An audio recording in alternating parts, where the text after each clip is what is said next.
Mr. President, I do have a priority motion. Senator Chambers has moved to bracket the bill until April 20th. Senator Chambers recognized to open on your bracket motion. Thank you, Mr. President, members of the legislature. I am as serious as a person can be with this motion. Senator Campbell said she has come full circle. The only way that can be done is to come back and end where you started. This is not the only bill. I have amendments for every single bill on the agenda. I'm not going to relent. I'm not going to back off. I'm going to carry it through. This bill will not be on here long enough to get a cloture vote. None of these 4 bills, since they only have an hour, will go anywhere. And I watch my colleagues as they cut the heart out of other people. That bill last night, with those children in this chamber, was mercilessly slaughtered at the behest primarily of the governor and the attorney general. They chose to do his work. I am going to do what I think needs to be done. There are too many times things are said on this floor and they are not carried out. I told you all as a beginning, when Senator McCoy brought that LB 10 and the Republicans took over the chamber, that the rest of the session is mine. And I heard them back there laughing, giggling, because they thought I was as weak-kneed and lily-livered as they are. They thought I would need a lot of company along with me, and if people showed me that they were upset or offended, that I would not go through with it. I intend to go through it on this bill and every other bill on this agenda, with the exception of some that I think ought not be dealt with in that fashion. And that is done to show that I am flexible, that I take care of the things in which I have an interest in the same way that others take care of what they have an interest in. And if they have no interest in the bills that I show an interest in, kill them. We're not going to be here but 4 or 5 more days, 3 or 4, whatever it is. And you all will get over it, over the summer, over the fall, over the winter. And then when Christmas comes, you'll have all those Christmas carols, you will have eggnog, you will have Deck the Halls with Boughs of Holly, and then one of my favorite songs, although I don't mean it the way others do. So toll the bells, both loud and deep. God is not dead, nor doth he sleep. The wrong shall fail, the right prevail. Through peace on earth, goodwill toward men. All of you, even though you're fractious, even though you're hard-headed, even though you're contrary, you are all my brothers and sisters. You don't choose your family.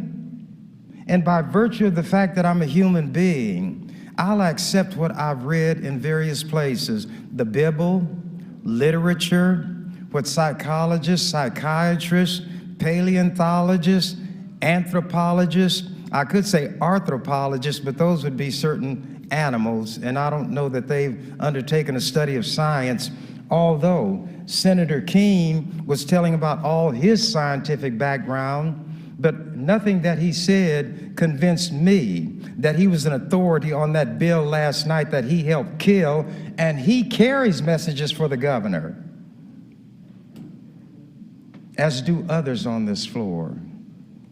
But I told you, when you were taking leadership from Senator McCoy and Senator Morante, that you decided that that Republican Party bill was more important than the rest of the session. I told you, go get, as Senator Groney says, go get the transcripts. And I told you what was going to happen. Time was going to be moving right along as it does, the continuum that never stops. And that as that time moved on and it compresses, there is more that you have to get into that tightly compressed time, and you're not going to be able to do it. And you ignored me. You scoffed. You laughed. You mocked. And I reminded you that he who laugheth lastest, laugheth bestest. And I know how to laugh when the time comes. Is this a laughing matter? Not to you all. last night was not a laughing matter to me.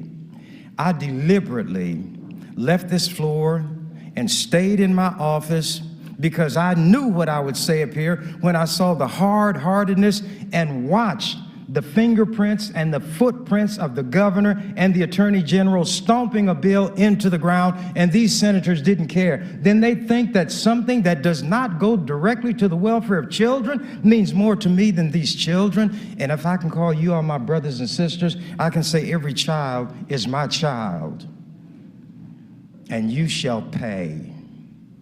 But you don't have to pay as much as those families who were here last night. You might get a little heartburn. Your little feelings might be hurt. But those parents are going to go home and watch those children with the seizures, which meant nothing to you all. But I'm going to show you what it means to me. And I don't just say it. I will not just speak forcefully.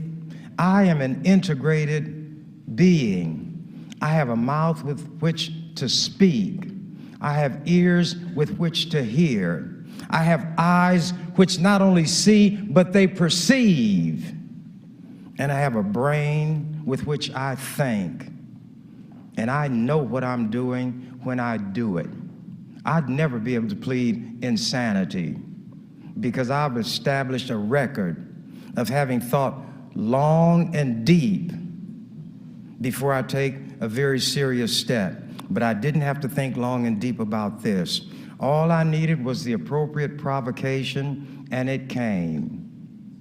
Senator Bloomfield told Senator McCollister on a bill that was not nearly as important to anybody as that bill last night, that if he capitulated to me, then Senator Bloomfield would carry the bill to cloture.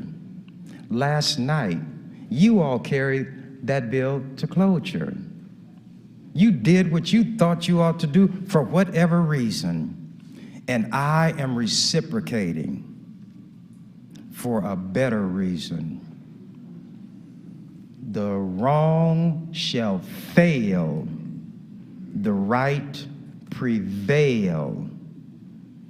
And we have a right-wrong dichotomy today, because the concept of giving peace to tortured families, surcease of pain to helpless little children, and you all turned your back and said no. I see people sign up in droves on bills that are designed to shield fetuses, and you want to tell me that once conception occurs, not implantation, conception occurs, that's a full-fledged human being. And you get all these people to sign on to these bills. You get all these bills enacted around the country for the fetus. So we're going to get a scale and weigh this. You give your all for that about which there is still much dispute as to whether this constitutes a full-fledged human being. And those that I care about are full-fledged human beings by any description, by any definition from anybody. And those are the ones you all don't care for. Not only do you not care for them, you must hate them. You must hate these children to know that they're suffering like they are, and withhold from them that which would alleviate their suffering. Only a deep-dyed hatred or perversion could lead to that. And you have a bishop referring to people with a certain orientation as perversions. You all are perverted. You hate children, and you demonstrated it. You say I judge harshly? Well, you better believe it, because you all acted in a way that was more than harsh. What you did hurt people. All I'm offering are my words. I'm just speaking words. I don't deprive you of your food. Not even that the lobbyists feed you. And after being so cruel to others, you in good conscience, if you have a conscience, will go over there and slurp up free food given to you, while you would deny food to others who are hungry and have no source of food. And it doesn't matter. talking about a scientist. One thing he should know is that when you deny to people medical coverage, Time, medical care that is available. Time, Senator. Thank you, Mr. President. Thank you, Senator Chambers. Members